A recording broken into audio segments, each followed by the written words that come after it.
나르시시스트들 같은 경우에는 자랑은 하고 싶고 정보는 주기가 싫어요. 왜냐하면 그 정보가 아니면 남들이 자신에게 접근하지 않을 것임을 알기 때문이죠. 그 나르시시스트들은 무의식적으로는 알고 있어요. 그들은 자기 스스로가 그런 정보나 어떤 빛나는 왕관이 아니면 자기 스스로를 가치 없는 인간으로 점점점 만들어 나가고 있는 중이에요.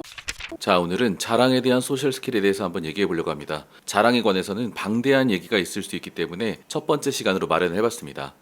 자, 먼저 대전제를 말씀드려 볼게요. 인격이 아주 훌륭하지 않은 사람은 상대적으로 자신의 낮은 지위를 불쾌해합니다. 프랑스어에는 르상티망이라는 단어가 있는데요. 약자가 강자에 대해서 갖는 원한이나 분노, 시기에 대해서 얘기하는 그런 단어입니다. 참 재밌는 게 우리는 단어가 있어야 그 감정을 인지하는 것도 있거든요. 니체 같은 철학자들도 도덕의 계보라는 책에서 르상티망에 대해서 얘기를 했었죠. 근데 어떤 사람의 인격이 되게 훌륭하다 하더라도 또 그 사람 안에서는 또 어떤 날은 인격이 좋을 때가 있고 또 인격이 안 좋을 때가 있죠. 마치 우리들처럼요. 그래서 자신이 만나는 사람이 보통 사람이라면 또는 우리 사이가 피상적 관계라면 자랑은 전략적으로만 사용을 해야 되겠습니다. 러프하게 얘기하자면 작은 자랑일 때 또는 상대와 관계없는 분야의 자랑일 때 또는 상대에게 도움을 줄 수 있는 자랑은 가능합니다. 가능하다기보다도 그때만큼은 봐준다 라는 느낌도 괜찮은 것 같아요. 저는 오늘 보통 사람들과 나르시시스트들을 되게 둘을 엮어서 한번 얘기를 해보려고 합니다. 제가 옛날에 올린 영상이 있는데요. 나르시시스트들은 왜 대체 못 알아듣게 모든 걸 설명할까? 라는 영상이에요. 부제목은 나르시시스트들이 정보를 줄 듯 말 듯 하는 이유인데요. 거기에 달린 댓글이 이런 것들이 꽤 있었어요. 아니, 내가 힘들게 얻은 정보를 왜 나눠야 하나요? 자, 일반적인 대답은 이렇습니다. 당신이 자랑을 안 했으면 당신에게 정보가 있는 줄도 모른다라는 거예요. 나르시시스트들 같은 경우에는 자랑은 하고 싶고 정보는 주기가 싫어요. 왜냐하면 그 정보가 아니면 남들이 자신에게 접근하지 않을 것임을 알기 때문이죠. 그 나르시시스트들은 무의식적으로는 알고 있어요. 그들은 자기 스스로가 그런 정보나 어떤 빛나는 왕관이 아니면 자기 스스로를 가치 없는 인간으로 점점점 만들어 나가고 있는 중이에요. 그것도 아주 열심히요. 사람들을 자기보다 지위가 높은 사람과 낮은 사람에 대한 이분법적 세계관을 가지고 있고요. 그러면서 사람들을 폄하하고 무례하게 대하죠. 그래서 사람들은 나르시시스트들을 점점 피하게 되는데요. 그런 떡밥 아니면 접근하지 않는 거죠. 그렇게 해서 나르시시스트들은 자기 실현적 예언을 현실화하는데요. 사람들은 자신을 질투하고 이용만 하려고 한다라는 시나리오가 나르시시스트들의 세계관 안에서 반복되죠. 자, 우리가 성취를 했을 때 돈 자랑도 하고 싶고 또 되게 잘 나가는 사람을 만났을 때 인맥 자랑을 하고 싶기도 하죠. 그런데 이것이 상대에게 되게 중요한 토픽이었을 경우에는 상대에게 기본적으로 불쾌감을 가져오게 돼요. 학생이라면 성적, 직장인이라면 승진 또는 사업의 성공 등등이죠. 같이 기뻐해주고 축하해주는 마음이 있는 것도 당연하고 또 부러움과 열등감이 있는 것도 당연합니다. 나의 호재를 같이 기뻐해주고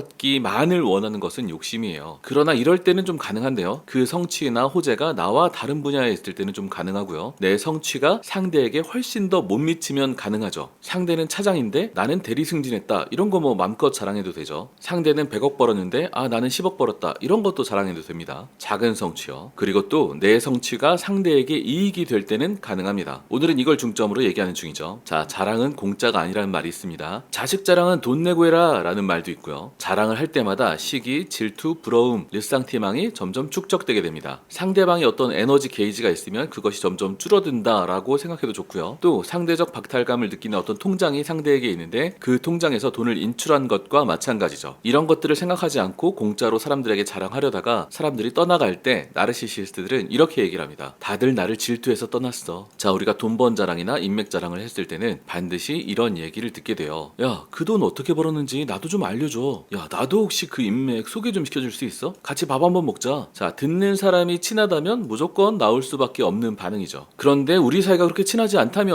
않다면이 문제죠. 친하지 않다면 자, 여러분 왜 굳이 친하지 않은 사람에게 자랑했나요? 축하받고 싶었던 것 맞나요? 아니면 우월감을 느끼고 싶었나요? 자, 축하받고 싶었다면 찐친이나 친한 사람에게만 자랑해도 좋았겠죠. 그런데 내가 우월감을 느끼고 싶었다면 내가 열등감을 느끼게 만든 상대에게 원한을 살 각오는 되어 있어야겠죠. 아니, 그러면 내 자랑이 지금 상대에게 축하받고 싶었는지 우월감을 느끼고 싶었는지 뚜렷하게 잘 구별이 되느냐? 그렇지는 않아요. 그래서 우리는 자신을 갈고 닦아서 내면의 동기에 최대한 민감해져야 되겠습니다. 남들은 속여도 나는 속이면 안 되는 이유가 또 나오게 되죠. 자, 사이가 멀어지고 싶으신 분 있나요? 공짜 자랑을 많이 하십시오. 그러면 사람들이 물어볼 거예요. 야, 나도 네가 돈 번 방법 어떻게 벌었는지 좀 알려줘. 야, 너 공부 어떻게 했는지 좀 알려줘라. 너 다니는 학원이나 과외 선생님 좀 소개시켜줄 수 있어? 야, 나도 그 인맥 인맥 좀 소개시켜주라. 그러면 나르시시스트들은 이렇게 대답하죠. 굉장히 장황하고 모호하게 대답을 합니다. 여러분이 말귀를 못 알아듣는 게 아니에요. 말하는 사람이 모호하게 대답하는 경우가 많아요. 특히 이 자기애성 성격이 있는 사람들이요. 이렇게 장황하게 말하는 게 대답이 막 꼬이기 시작하니까 은근슬쩍 야 내가 알려줘도 너는 안 돼 라는 말을 직접적으로 하지 않더라도 그런 뉘앙스를 되게 풍깁니다. 제가 직접 목격한 건데요. 어떤 친구가 되게 변호사를 되게 잘 만났다고 자랑을 엄청 하더라고요. 그런데 다른 친구가 야 그 변호사 좀 소개시켜줘 그랬더니 야 그 변호사 지금 바빠.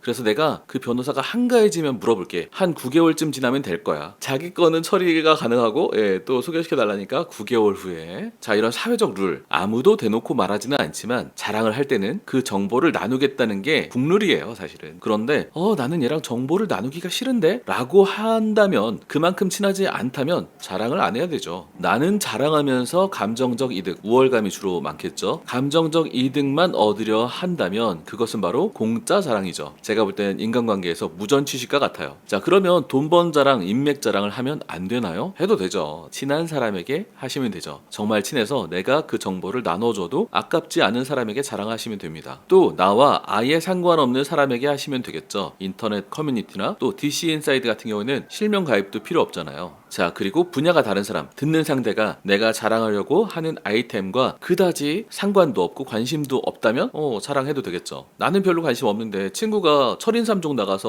3등 했어. 이런 거 자랑 저한테 엄청 많이 해도 되죠. 그리고 같은 분야라면 나보다 훨씬 더 잘난 사람에게 하면 다 들어주겠죠. 100억 번 사람한테 나 10억 벌었어 라고 하면 충분히 잘 들어줄 수 있겠죠. 그래서 상대적으로 작은 성취일 때 자랑을 편하게 할 수 있겠죠. 그런데 문제는 항상 나르시시스트예요. 사실 저희 채널 보는 분들은 조용하고 그런 분들이 많아서 그렇게 자랑 많이 하지 않으실 텐데 항상 물을 흐리는 나르시시스트들이 있는데 한번 짚고 넘어갑시다. 나르시시스트들은 항상 공짜 자랑을 하려고 해요. 사람들이 자신에게 붙어있게 만들기 위해서 그렇다고 아까 말씀드렸죠. 본인 자체의 매력에 대해서는 깊은 자신감이 없기 때문이죠. 그래서 항상 내가 뭔가 가지고 있어 라는 신호를 보내게 되고요. 나는 네가 혹할 만한 뭔가를 가지고 있다옹. 이것을 캐치하는데 되게 능해요. 이런 사람들은 이 사람한테는 공부를 어필해야 되겠구나.